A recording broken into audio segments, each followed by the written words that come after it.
Welcome to part 1 of our 3-part series, Pandemics, the Key to Prevention. On today's episode, we'll examine the current global coronavirus pandemic and learn more about the root cause of this dangerous and fast-moving disease. In late December 2019, news of a strange new virus emerging in southern China began to surface. The virus, as it was reported, was highly contagious. The World Health Organization named it coronavirus disease, or COVID-19. Symptoms range from a dry cough to high fever to difficulty in breathing. For many, the infection was mild, but for others, especially the elderly and those with underlying health conditions, the virus was potentially fatal.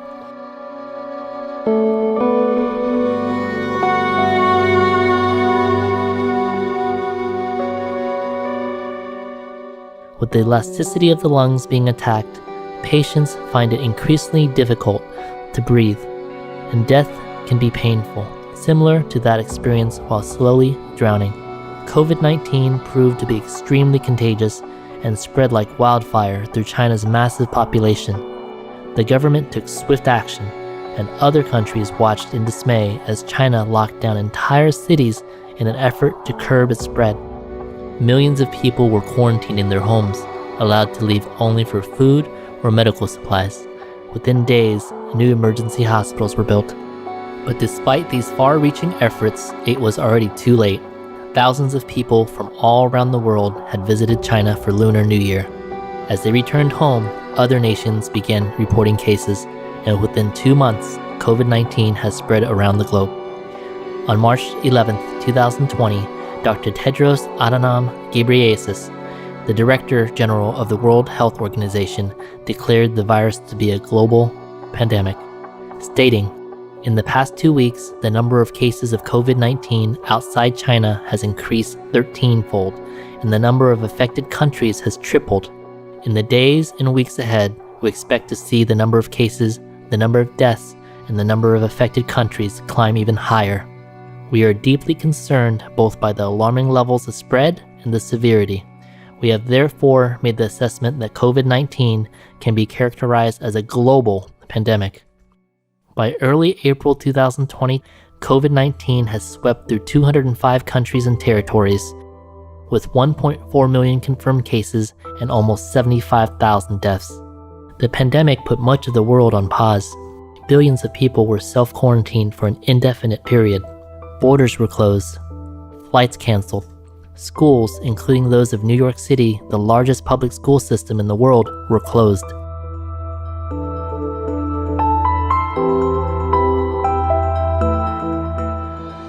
Except for essential service providers, people were asked to work from home.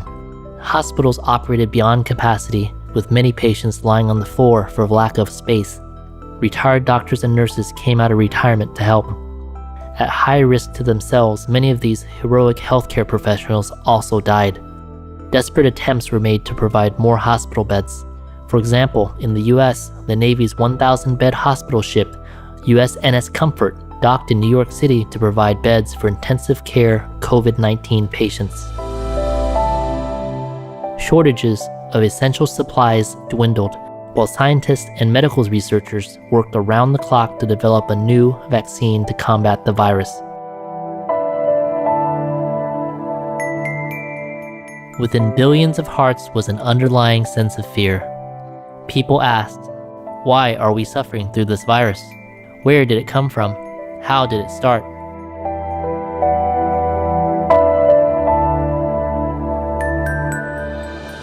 When we return, we'll continue with our exploration of the coronavirus pandemic.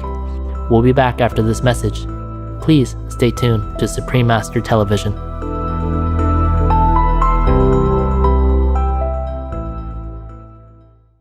Welcome back to our program.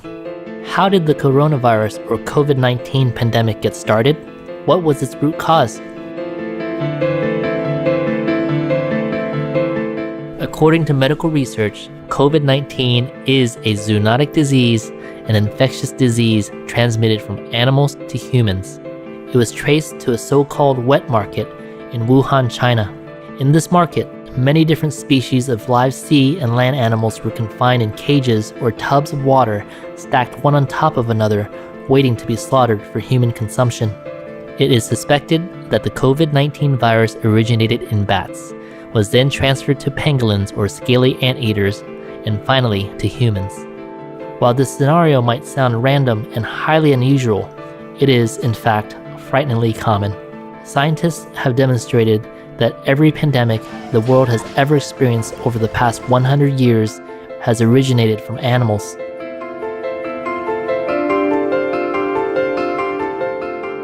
Let's look at some of these events.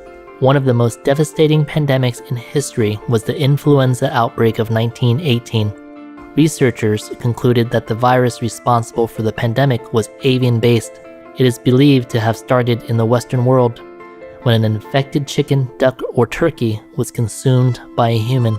This viral influenza was first discovered in the spring of 1918 and quickly spread among military personnel.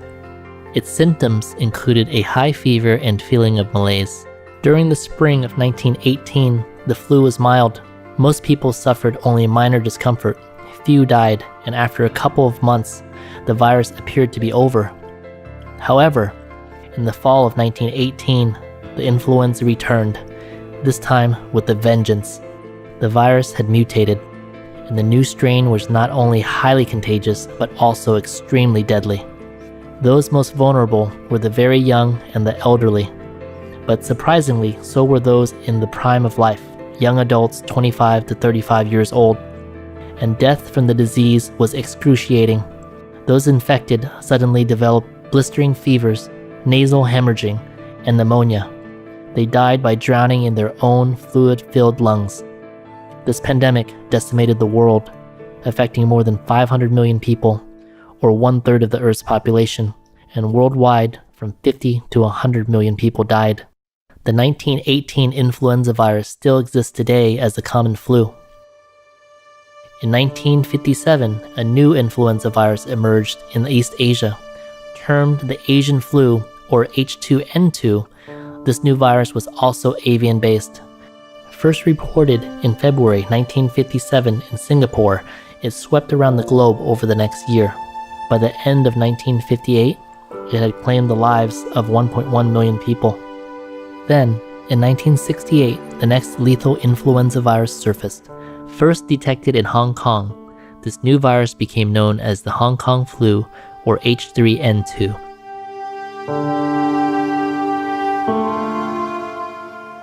Like the others, it was zoonotic and avian-sourced. H3N2 was highly contagious. Within 2 weeks of its emergence, more than 500,000 people had been infected. It is estimated that more than 1 million people, mainly young children and the elderly, died from this avian-based disease. Then, in the 1970s, the world became aware of one of the most debilitating epidemics ever known: acquired immune deficiency syndrome, AIDS, or human immunodeficiency virus, HIV. AIDS is believed to have started in West Africa, when a group of hunters slaughtered and ate infected chimpanzees. AIDS attacks the body's immune system until it can no longer ward off disease, and for many years, it was almost always fatal for those who contracted it. Over the years, AIDS has claimed the lives of 35 million people, and it is estimated that 40 million others are still living with HIV.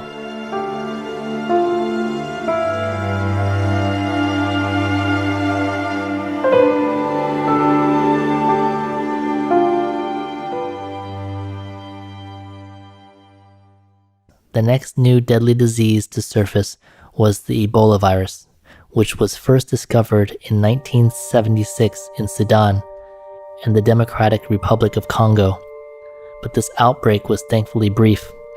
Then, in January 1996 in North Gabon, some villagers killed, skinned, and ate a chimpanzee. Within days, 21 of the 37 people involved were dead. Scientists have determined that the Ebola virus can be transferred to chimpanzees from infected fruit bats. Although Ebola is not highly contagious, it is extremely lethal. killing up to 90% of the people it infects. Ebola reoccurred once again in 2014 in West Africa and continued for 2 years with 28,600 reported cases and 11,325 deaths.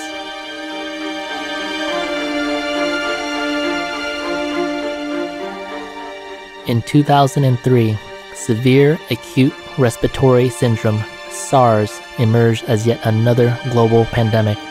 Similar to COVID-19, this zoonotic virus also started in a live animal market.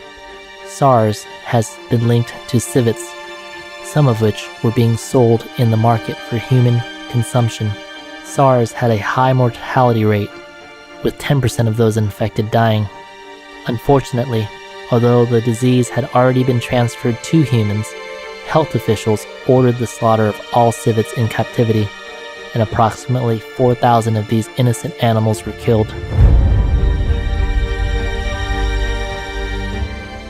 Only 6 years later, in 2009, yet another pandemic, swine flu, or H1N1 virus, arose.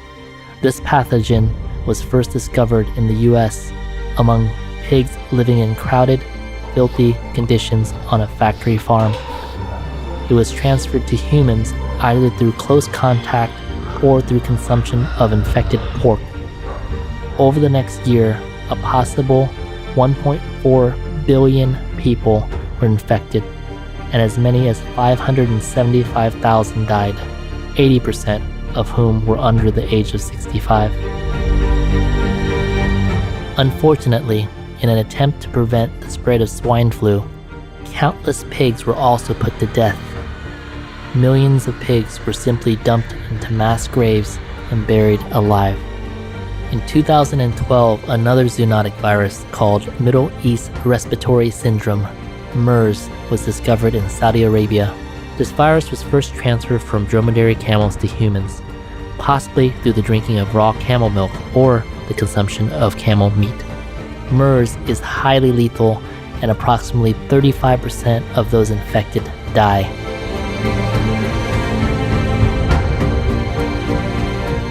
In other pandemics, mad cow disease, or BSE, was transmitted from cows to humans who ate infected beef, and H5N1, avian or bird flu, was transmitted to humans through close contact with or consumption of infected chickens or geese. All of these diseases, all of these deaths, all of this suffering, why are they happening again and again? And what of the future? The following is a summary of the epidemics and pandemics discussed today, the year each began and the number of deaths caused. Spanish flu 1918, 50 to 100 million deaths. H2N2 1957, 1.1 million deaths. H3N2 1968, 1 million plus deaths. HIV or AIDS, mid to late 1970s to date, 35 million deaths. Variant Creutzfeldt-Jakob disease from mad cow disease or BSE, 1995, 178 deaths. Avian flu or H5N1, 2003, 455 deaths. SARS, 2003, 774 deaths. Swine flu or H1N1, 2009, 575,000 deaths. MERS, 2012, 858 deaths. Ebola 2014 to 2016, 11,325 deaths. COVID-19 2019 to date, 312,000 deaths.